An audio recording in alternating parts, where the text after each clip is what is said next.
بسم اللہ الرحمن الرحیم۔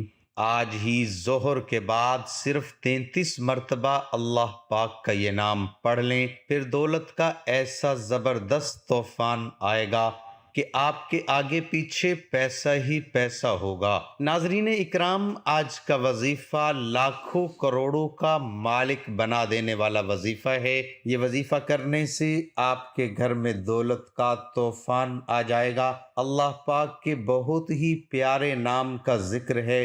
آپ لوگوں نے پڑھ کر اپنی کسی بھی مشکل کے لیے، کسی بھی حاجت کے لیے، کسی بھی پریشانی کے لیے اس نام کو پڑھ لینا ہے۔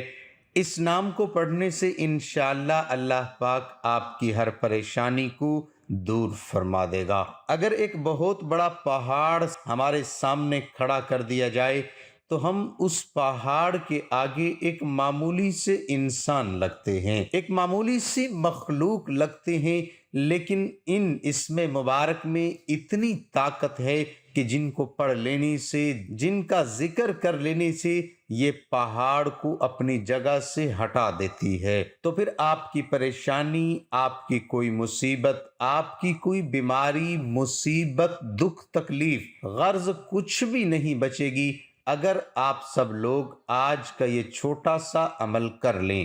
تو میری دعا ہے کہ اللہ تعالیٰ اس عمل سے آپ کی اور سب مسلمانوں کی پریشانیوں کو دور فرما دیں گے انشاءاللہ، کیونکہ ہمارا یہ عقیدہ ہے کہ نہ تو اللہ کا قرآن جھوٹا ہے اور نہ ہی نبی پاک صلی اللہ تعالی علیہ وسلم کا فرمان جھوٹا ثابت ہو سکتا ہے۔ لیکن پھر بھی ہم لوگ جن عاملوں کے پاس ہر روز جاتے ہیں، ان کو اپنا کام کروانے کے لیے، اپنی کسی بھی ضرورت کے لیے جن کے پاس پیسے دینے کے لیے چلے جاتے ہیں، وہ لوگ تو جھوٹے ثابت ہو سکتے ہیں، لیکن اللہ تعالیٰ اور نبی پاک صلی اللہ تعالی علیہ وسلم کا فرمان کبھی جھوٹا ثابت نہیں ہو سکتا۔ بدقسمتی سے ہم نے قرآن پاک کو کھولنا چھوڑ دیا ہے، ہم نے قرآن پاک کی تلاوت کرنا چھوڑ دی ہے۔ حالانکہ ہماری جتنی بھی پریشانیاں ہیں، مختلف بیماریوں سے لے کر بڑی سے بڑی مصیبتوں تک جتنی بھی ہیں، ان ساری کی ساری تکالیف کا حل قرآن پاک اور حدیث شریف کے اندر موجود ہے۔ قرآن و حدیث سے ہم سارے کے سارے مسائل کو حل کر سکتے ہیں، لیکن ہم نے قرآن پاک کو صرف گھر میں بنی کسی اونچی جگہ پر رکھنا ہی مناسب سمجھ رکھا ہے اور ہر روز اسے اگنور کر دیتے ہیں، اور قرآن پاک کو کھول کر اس کی تلاوت کرنا مناسب نہیں سمجھتے۔ لیکن قرآن پاک کی کشش اور خوبصورتی تو آج بھی اس طرح موجود ہے جتنی آج سے صدیوں پہلے تھی۔ قرآن پاک جس طرح پہلے اپنے سننے والے کو متاثر کر دیتا تھا اور ان پر اثر انداز ہوتا تھا، اپنے پڑھنے اور سننے والوں کی کیفیت کو بدل دیتا تھا، دلوں کے حالات کو بدل دیتا تھا۔ پہلے لوگوں کی آنکھوں سے قرآن پاک کی تلاوت سننے سے آنسو بہنے لگتے تھے۔ کیا آپ جانتے ہیں کہ یہ تو آج بھی اس طرح اثر انداز ہو سکتا ہے، دلوں کی دنیا کو بدل کر ہماری ہر مشکل کو، ہماری ہر پریشانی کو، ہماری ہر حاجات کو، ہر مراد کو پورا کر سکتا ہے۔ قرآن پاک کو اس طرح سے پیش کیا جائے جس طرح اسے پیش کرنے کا حق ہے۔ اگر ہم یہ حق صحیح طریقے سے ادا کریں گے تو دنیا اور آخرت دونوں جہانوں میں کامیاب ہو جائیں گے۔ محترم ناظرین، یہ اللہ پاک کے صفاتی نام ہیں، ان کو آپ نے فجر کی نماز کے بعد پڑھنا ہے۔ آپ کو اگر 10 کروڑ بھی چاہیے ہوں گے تو اللہ پاک سے مانگو اور پوری دل جمعی کے ساتھ محنت کرو گے اور حلال رزق کی جستجو کرو گے تو اللہ پاک آپ کو 10 کروڑ بھی عطا فرمائے گا، کیونکہ محترم ناظرین اکرام، اللہ تعالیٰ ہی مالک الملک ہے، وہی تمام جہانوں کا مالک ہے اور اسی کے قبضے اور قدرت میں ہر چیز ہے۔ یہ اللہ پاک کے 2 ایسے صفاتی نام ہیں اور ان میں اتنی زیادہ طاقت ہے، اس سے زیادہ کوئی نہ کوئی ایسا ذریعہ، ایسا وسیلہ پیدا فرمائے گا کہ آپ کا قرض جلد ہی اتر جائے گا اور آپ کو پتہ بھی نہیں چلے گا۔ لیکن اگر بات کی وضاحت کر دیں کہ ہم جو بھی وظیفہ یا پھر عمل آپ لوگوں کو بتاتے ہیں آپ اسے دل کے ساتھ نہیں کرتے بلکہ اس عمل کو آزمانا چاہتے ہیں۔ ایک دفعہ آپ اس کو یقین کے ساتھ کر کے دیکھو، آپ خود حیران رہ جاؤ گے۔ لیکن آپ کیا کرتے ہو کہ وظیفے تو شروع کر دیتے ہو اور پھر دیکھتے ہو کہ ہم نے آپ کو وظیفے کے اندر بتایا تھا کہ آپ کا کام شام تک ہو جائے گا، اس لیے آپ بھی یہ امید لگا کر چارپائی پر بیٹھ جاتے ہیں کہ ابھی ہمارا کام ہو جائے گا، ابھی ہو جائے گا، لیکن وہ کام کبھی نہیں ہوگا۔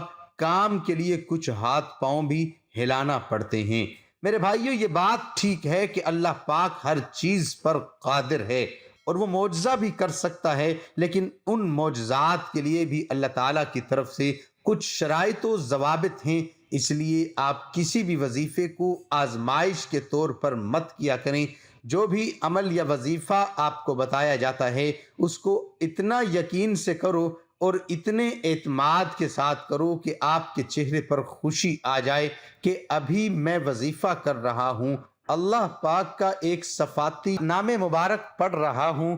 آپ انشاءاللہ اس وظیفے کے طفیل آپ کے مسائل ختم ہو جائیں گے جب آپ ذہن میں یہ تصور کر لیں گے، کیونکہ جو چیز آپ کا دماغ سوچ رہا ہوتا ہے وہی ہوتا ہے۔ جب آپ یہ چیزیں اپنی اچھی طرح ذہن میں بٹھا لیں گے تو انشاءاللہ تعالی آپ کا وہ کام ہو جائے گا، کیونکہ اسلام میں واضح طور پر کہا گیا ہے کہ عملوں کا دار و مدار نیتوں پر ہے۔ اسی لیے جس طرح بھی آپ نے سوچا ہوگا ویسا ہی آپ کے ساتھ ہوگا۔ اللہ پاک انسان کے لیے بہتر فیصلہ کرتا ہے، لیکن انسان کبھی یہ نہیں سمجھ سکتا۔ کبھی بھی انسان جانے یا انجانے میں اللہ پاک سے کچھ ایسی چیز مانگتا ہے جو کہ اس کے لیے نقصان دہ ہو سکتی ہے۔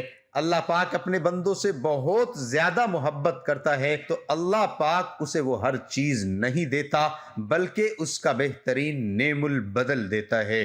محترم ناظرین اکرام، اب اس مبارک عمل کی جانب چلتے ہیں۔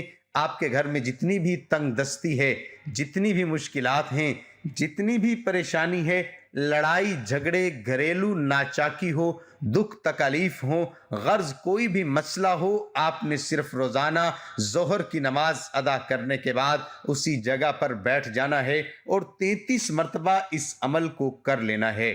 اللہ پاک کے یہ صفاتی نام ہیں، یہ نام دولت کے لیے بہت مشہور نام ہے۔ میرے بھائیو، جتنی بھی دولت آپ کو چاہیے یا جتنی بھی آپ کو پیسوں کی ضرورت ہوگی، اللہ پاک آپ کو نوازتا ہی چلا جائے گا۔ پھر دھیرے دھیرے اللہ پاک آپ کی تمام تر مشکلات کو ختم کر دے گا اور انشاءاللہ آپ بھی ہر گزرتے دن کے ساتھ ساتھ دولت مند ہوتے جائیں گے۔ ناظرین اکرام، یہ بہت ہی پیارا اور مستند وظیفہ ہے۔ ہمارا ماننا ہے کہ جب بھی کوئی بندہ اللہ سے کچھ بھی مانگتا ہے اور اسی ذات کے آگے ہاتھ پھیلاتا ہے تو اللہ پاک اس کو کبھی خالی ہاتھ واپس نہیں کرتا۔ وہ انسان جس چیز کی بھی طلب کرتا ہے میرا اللہ اسے وہی چیز عطا فرما دیتا ہے، لیکن ہم دنیا کی باتوں میں، دنیا کے مختلف کاموں میں اور فضول سے رسم و رواج میں پڑ جاتے ہیں اور پھر اللہ کے ذکر کے لیے تھوڑا سا بھی وقت نہیں نکال سکتے۔ یہ وظیفہ ظہر کی نماز کے بعد آپ نے کر لینا ہے، لیکن کسی بھی وظیفے کی پہلی شرط یہی ہوتی ہے کہ وظیفہ کرنے والا پاک صاف اور 5 وقت کا نماز کا پابند ہو۔ رسول اکرم صلی اللہ تعالی علیہ وسلم کے پاک فرمان کا مفہوم ہے کہ ان موقعوں پر دعا مانگو گے تو تمہاری دعا رد نہیں ہوگی۔ جب دھوپ میں بارش ہو رہی ہو، جب آذان ہو رہی ہو، سفر کے دوران، جمعے کے پورا دن، بعض علماء کے نزدیک جمعے کی نماز میں 2 خطبوں کے دوران، رات کو جب آنکھ کھلے، یعنی خاص طور پر صبح و تہجد کے وقت، کسی ناگہانی مصیبت کے وقت، فرض نمازوں کے بعد مانگی گئی خلوص کے ساتھ دعا ضرور قبول ہوتی ہے۔ نبی کریم صلی اللہ تعالی علیہ وسلم کے پاک ارشاد کا مفہوم ہے کہ تم اللہ تعالیٰ سے ایسی حالت میں دعا کیا کرو گویا کہ تمہیں قبولیت کا یقین ہو، اور یہ بات بھی جان رکھو کہ اللہ تعالیٰ غفلت سے بھرے ہوئے دلوں سے مانگی گئی کوئی بھی دعا قبول نہیں کرتا۔ اکثر لوگ دعا کرتے ہیں اور اس کے قبول نہ ہونے پر پریشان بھی ہوتے ہیں، حالانکہ کسی کی دعا رد نہیں ہوتی۔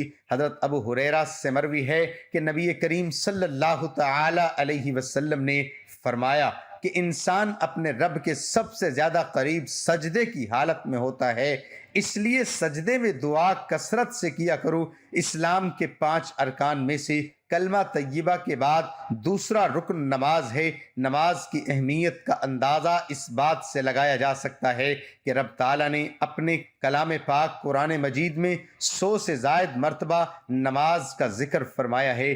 جہاں نماز پڑھنے والوں کے لیے بہت سے انعامات کی بشارت ہے، وہیں اس کو چھوڑنے، سستی برتنے یا پھر اس سے روگردانی کرنے والے کے لیے سزائیں بھی ہیں۔ یہاں ہم قرآن و حدیث سے تخریج شدہ 5 سزائیں تحریر کریں گے۔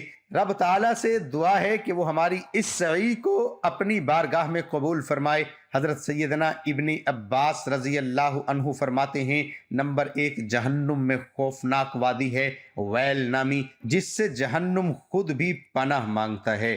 اس شخص کا ٹھکانہ ہوگی جو نماز کو وقت گزار کر پڑھتا ہے۔ نمبر 2 اللہ کریم اس کی عمر سے برکت ختم کر دے گا، اس کے چہرے سے نیک لوگوں کی علامت مٹا دے گا۔ نمبر 3 ذلیل ہو کر مرے گا۔ نمبر 4 بھوکا مرے گا۔ نمبر 5 مرتے وقت اسے اتنی پیاس لگے گی کہ اگر دنیا کے سارے دریاؤں کا پانی بھی پلا دیا جائے تو اس کی پیاس نہ بجھے گی۔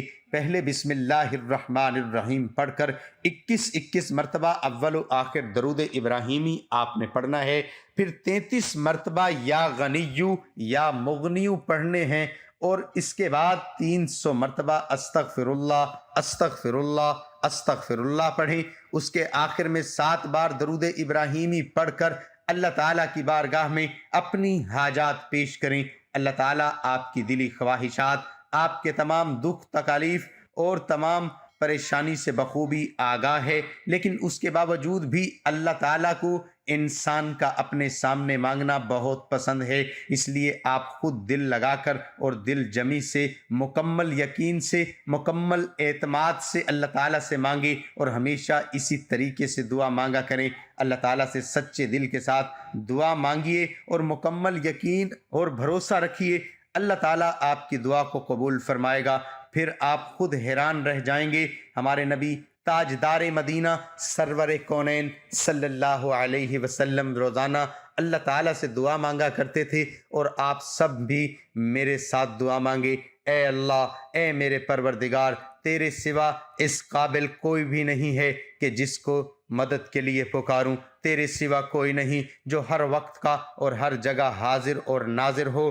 تو ہی حقیقی بادشاہ ہے۔ تیرے سوا کوئی ایسا نہیں ہے جو کہ موت سے پاک ہو۔ تیرے سوا کوئی بھی ایسا نہیں ہے جو کہ زوال سے پاک ہو۔ تجھے نہ نیند آتی ہے اور نہ ہی اونگ آتی ہے۔ تیرے سوا کوئی نہیں ہے جو کہ ہر عیب سے پاک ہو۔ اپنے پیارے حبیب حضرت محمد مصطفیٰ تاجدار نبوت صلی اللہ تعالی علیہ وسلم کے صدقے میں ہماری تمام پریشانیوں کو دور فرمائے، اور ہمارے تمام دکھ تکالیف ہم سے دور فرما، اور ہماری تمام دلی حاجات کو قبول و منظور فرما۔ محترم، آپ وظیفہ بھی مکمل بھروسے کے ساتھ کریں، قرآن مجید بھی پڑھا کریں، اور اس کے ساتھ نماز کا اہتمام لازمی کریں۔ نماز پڑھنا ہر مسلمان مرد عورت پر فرض ہے، اس میں کسی بھی قسم کی کوئی بھی گنجائش نہیں ہے۔ اللہ تعالی ہم سب کو 5 وقت نماز با جماعت ادا کرنے کی توفیق عطا فرمائے اور ہمارا خاتمہ ایمان پر فرمائے۔ آخر میں دعا ہے کہ اللہ تعالی ہمارے اس وظیفے میں کی گئی کسی بھی قسم کی کوئی بھی کمی کوتاہی کو اپنے پیارے حبیب حضرت محمد مصطفیٰ تاجدار نبوت کے صدقے معاف فرمائے، اور ہم سب کو پکا اور سچا مسلمان بنائے، اور ہم سب کو عذاب قبر اور عذاب حشر کی سختیوں سے محفوظ فرمائے۔ آمین ثم آمین۔ اللہ ہم سب کا حامی و ناصر ہو۔ السلام علیکم ورحمۃ اللہ وبرکاتہ۔